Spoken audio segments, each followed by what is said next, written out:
Assalamualaikum warahmatullahi wabarakatuh. Alhamdulillahirabbil alamin.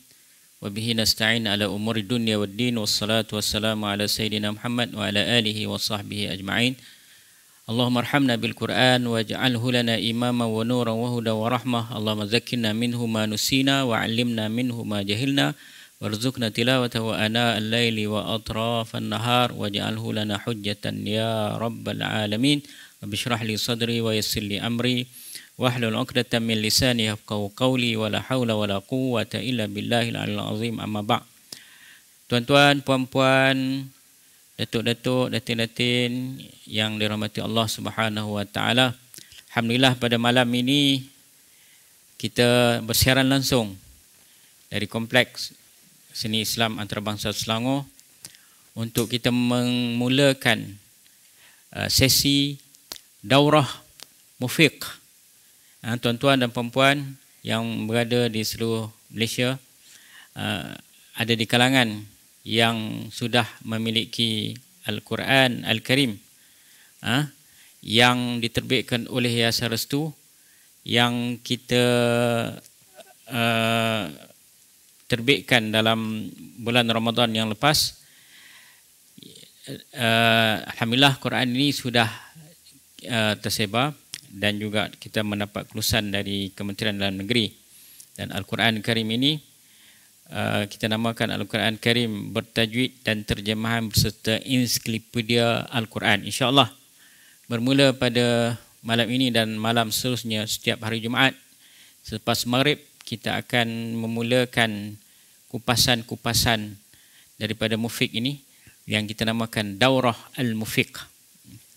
Jadi tuan-tuan dan puan-puan sentiasalah bersama dengan kami Yayasan Restu dan juga Nashrul Quran untuk kita bersama-sama memahami apa yang terkandung di dalam Al-Quran. Tuan-tuan dan puan-puan, dari segi namanya kita ataupun kita ringkaskan dengan Mushaf Al-Mufiq. Asalnya dinamakan Mufid. Kemudian kita bila siap kita tukar kepada Mufiq. Jadi tuan-tuan, apa makna Mufiq ini? Dia ada dua aspek penamaan Al-Mufiq ini. Sebab kita tengok bila produk-produk itu masing-masing akan menamakan produk masing-masing dengan macam-macam lah. Quran Razak, Quran macam-macam kita tengok yang ada di pasaran. Dan di Yayasan Restu ini adalah produk yang terbaru yang asalnya Al-Quran Karim bertajwid dan terjemahan berserta ensiklopedia Al-Quran, tapi kita buat ringkasan sikit, kita nama Mufiq. Dari segi penamaan dia ada dua aspek. Yang pertama dari segi aspek bahasa Arab. Aspek bahasa Arab, Mufiq ini daripada perkataan afaqa. Apa maksud afaqa? Dia kalau kita sandarkan contohnya ayatnya afaqa fulanun. Afaqa fulan. Maksudnya afaqa ni dia sembuh ataupun dia kembali kepada tabiatnya yang asal. Mungkin dia ni sakit, mungkin dia ni keletihan. Bila dia kembali pada tabiatnya asal, maka disebut afaqa fulan. Kemudian kalaulah seorang itu mabuk, seorang itu dia mabuk, afaqas sakran, maknanya dia hilang mabuknya, dia tersedar daripada mabuknya. Orang gila, afaqal majnun, maknanya dia sembuh daripada kegilaan, dia kembali waras. Orang tidur, afaqan naimu min naumihi, orang yang tidur itu dia sedar daripada tidurnya, disebut afaqa. Afaqaz zaman, maksudnya masa. Afaqa maksudnya masa yang dulunya tempat ataupun masa itu masa kemarau, kemudian dia kembali subur. Afaqa afaqa fulan minan nu'as, orang tu dia mengantuk kemudian dia segar kembali. Jadi itu perkataan afaqa, kata kerjanya. Kemudian kata fa'ilnya disebut mufiq. Jadi kita harapkan dengan mushaf kita ini orang yang yang lupa disedarkan kembali, insaf kembali, orang yang tidur bangun daripada tidurnya untuk melaksanakan kewajipan Allah Subhanahu Wa Taala. Tempat yang gersang, terutamanya hati yang gersang, disuburkan dengan siraman nur Al-Quranul Karim. Itulah mufiq dari segi bahasa Arab. Kemudian dari segi akronim ataupun kata singkatan, mufiq itu ialah apa? M bermaksud mushaf ataupun medium. U untuk, fa faham, I isi kandungan, Q Al-Quran. Jadi apa? Mufiq ini tujuannya, antara objektifnya ialah untuk kita faham isi kandungan Al-Quran. Itu yang di mufiq tu.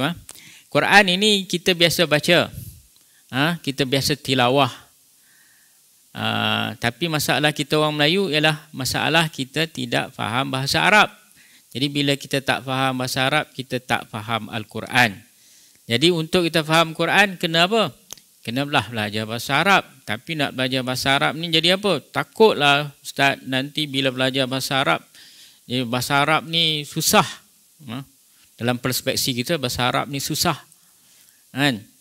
Oh, nak kena belajar nahunya, nak kena belajar sarafnya, nak kena hafal i'rab dan sebagainya kan. Oh, susah. Sebab tu bila kita tengok kelas-kelas bahasa Arab, mula-mula penuh 30 orang, 40 orang, akhirnya tinggal 3 orang. Kenapa? Kerana takut. Kenapa? Kerana susahnya nak belajar bahasa Arab, ni. Tapi kita dalam tanggungjawab kita sebagai seorang Muslim, kita kena belajar bahasa Arab. Sebab apa? Itu adalah bahasa Al-Quran. Kena belajar. Kalau kita tak belajar bahasa Arab, tak faham Al-Quran. Jadi kami ini cuba, insya-Allah, kita cuba untuk orang-orang yang sedang belajar bahasa Arab, ataupun yang telah belajar bahasa Arab, ataupun yang ingin belajar bahasa Arab. Jadi mufiq ini diterbitkan untuk membantu tuan-tuan dan puan-puan sekalian, para penonton sekalian, untuk mudah faham Al-Quran. Sebab faham Al-Quran ini adalah salah satu daripada hak Al-Quran. Faham Al-Quran adalah salah satu daripada hak Al-Quran. Maknanya kalau kita tak belajar, tidak memahami Al-Quran, maknanya kita tidak melaksanakan hak Al-Quran. Al-Quran nanti dia akan tuntut di hari akhirat nanti. Bila kita dihadapkan di hadapan Allah Subhanahu Wa Taala, antara persoalan, antara pertanyaan yang akan disoalkan, sejauh mana kamu telah melaksanakan hak Al-Quran. Ya Allah, aku telah pun membaca Al-Quran. Okeylah, lepas membaca Al-Quran. Kemudian ditanya lagi, apakah kamu tadabbur Al-Quran? Ya Allah, macam mana aku nak tadabbur Al-Quran? Aku tak faham Al-Quran. Jadi hak yang kedua ialah faham Al-Quran. Jadi macam mana nak faham Quran? Jadi sebab itu kami cuba untuk membantu tuan-tuan dan puan-puan untuk memahami Al-Quran. Sebab itu mufiq itu tujuannya ialah mushaf untuk faham isi Al-Quran. Jadi kalau kita tengok, selain daripada mushaf ini, macam-macam orang keluar ke mushaf. Ada mushaf qiraat untuk faham qiraat. Ada mushaf dan terjemahan sahaja. Jadi kita mufiq ni dia berbeza. Dia banyak berbezanya ialah kerana apa? Kerana di dalam mushaf ini ada 40 perkara. Yang mana perkara-perkara itu ialah tujuannya ialah untuk faham isi Al-Quran. Jadi bila sebut faham di sini, sebenarnya proses untuk kita faham Al-Quran itu sebenarnya panjang masa. Banyak kerja-kerja ataupun banyak perkara yang kita kena belajar. Termasuk yang saya sebutkan tadi, belajar bahasa Arab. Nak belajar bahasa Arab, nak kena pergi ke tempat ataupun nak kena ada suasana Arab itu. Jadi kalau orang yang pernah belajar di Timur Tengah, alhamdulillah lah, dia boleh belajar bahasa Arab. Imam Asy-Syafi'i rahimahullahu ta'ala, dia belajar selama 15 tahun. Dia duduk di kabilah Huzai di Mekah. Tujuannya nak belajar bahasa Arab. 15 tahun. Ya Allah, panjangnya masa. Kita belajar untuk di peringkat universiti 4 tahun. 4 tahun tu pun dah macam-macam. Dah kita kata sudah susah. Ni kalau 15 tahun, Masya Allah lah, susah lah. Jadi, kita kata nak faham Al-Quran ini, dia kena faham makna dia dan dia kena faham tafsir dia. Nak faham Quran, dia kena faham makna dan dia kena faham tafsirnya, dan seterusnya barulah ada tadabbur. Dia mesti ada proses tu. Jadi bila kita nak faham makna, sekarang ni Quran dia ada macam-macam terjemahan. Terjemahan dalam pelbagai bahasa. Kita bahasa Melayu pun banyak terjemahan dalam bahasa Melayu.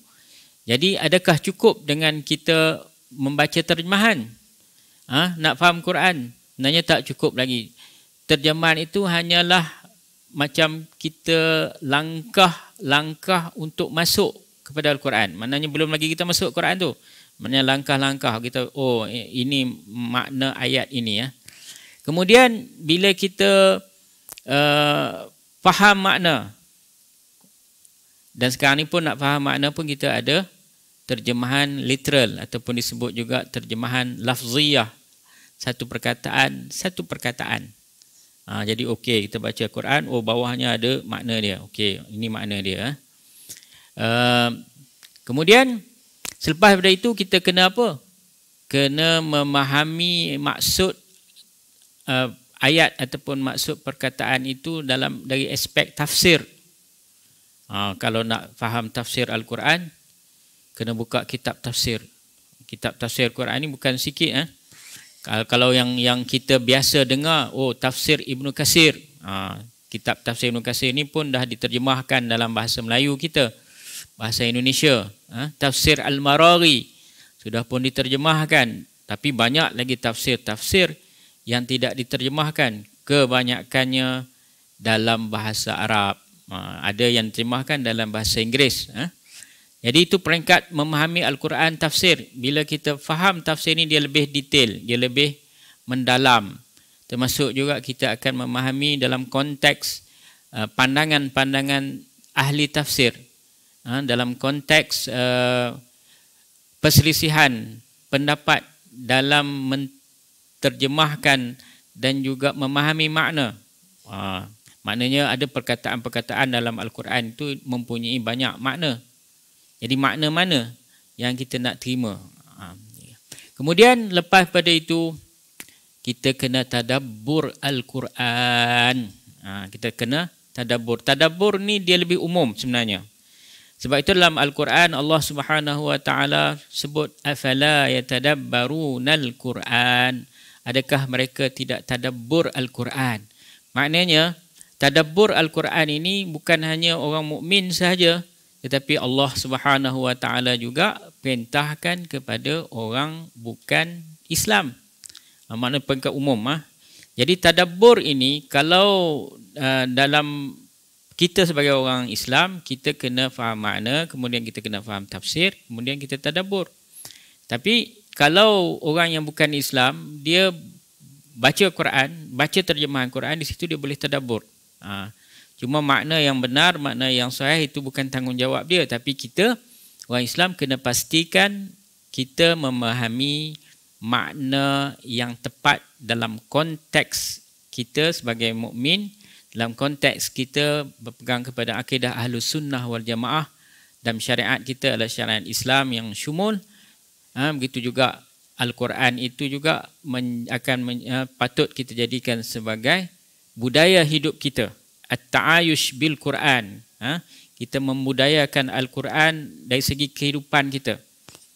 Itu yang kita kena buat. Sebab itu bila Nabi SAW ditanya oleh Aisyah radhiyallahu anha, ditanya bagaimana Nabi SAW, bagaimana akhlak Nabi SAW, maka Sayyidina Aisyah menjawab, kana khuluquhul Quran, adalah akhlak Nabi adalah akhlak Al-Quran.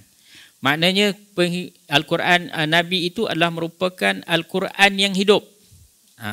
Al-Quran yang hidup, Al-Quran yang termaktub dalam mushaf itu sebut itu Al-Quran yang dalam bentuk mushaf, tapi Nabi menterjemahkan ataupun mentafsirkan Al-Quran ataupun menghidupkan Al-Quran itu dalam penghayatan, dalam penghidupan baginda. Segala pelakuan baginda adalah Al-Quran. Jadi kita juga insya-Allah kita juga akan insya-Allah dengan niat kita pasang niat kita lepas ini insya-Allah aku nak selamat di dunia dan juga nak selamat akhirat. Aku nak jadikan Al-Quran sebagai panduan hidup aku. Dalam Al-Quran Allah Subhanahu Wa Taala apabila Nabi sallallahu alaihi wasallam dalam khutbatul wida'-nya di padang Arafah, Nabi sallallahu alaihi wasallam membaca al-yauma akmaltu lakum dinakum wa atmamtu alaikum ni'mati wa raditu lakumul islam madina. Pada hari ini aku telah sempurnakan bagi kamu agama kamu. Aku telah cukupkan nikmatku kepada kamu dan aku telah redha Islam itu menjadi agama kamu. Jadi ayat ini adalah ayat yang di antara ayat yang terakhir yang diturunkan kepada Nabi sallallahu alaihi wasallam yang menyatakan bahawa Islam sudah syumul. Maknanya Islam apa yang ada di dalam Al-Quran itu sudah syumul, lengkap. Semua perkara ada dalam Al-Quran. Jadi tanggungjawab kita apa? Tanggungjawab kita sebagai seorang Muslim ialah bagaimana kita nak mempertahankan Islam itu yang ada dalam Al-Quran itu. Jadi sekarang ni pun ada orang, ada di kalangan orang-orang yang cuba untuk menghina Al-Quran macam-macam, menghina Nabi Muhammad sallallahu alaihi wasallam. Jadi kita sebagai orang Islam kita mesti bangun untuk kita mempertahankan Al-Quran. Bagaimana kita nak mempertahankan Al-Quran kalau kita sendiri tidak memahami Al-Quran, kalau kita sendiri tidak menghayati Al-Quran, kita sendiri tidak beramal dengan Al-Quran. Jadi tuan-tuan dan puan-puan sentiasalah bersama dengan kami insya-Allah setiap hari Jumaat, setiap malam Jumaat antara Maghrib dan Isyak untuk mengikuti kupasan-kupasan yang terdapat di dalam mushaf Mufiq ini, yang mana tujuan awal dan akhirnya ialah agar tuan-tuan dan puan-puan dapat memahami Al-Quran, dapat menghayati Al-Quran, dapat memperjuangkan Al-Quran. Aqulu qauli hadza astaghfirullah li wa lakum wa li sairil muslimin wal muslimat wal mu'minina wal mu'minat bi rahmatika ya arhamar rahimin. Wassalamu alaikum warahmatullahi wabarakatuh.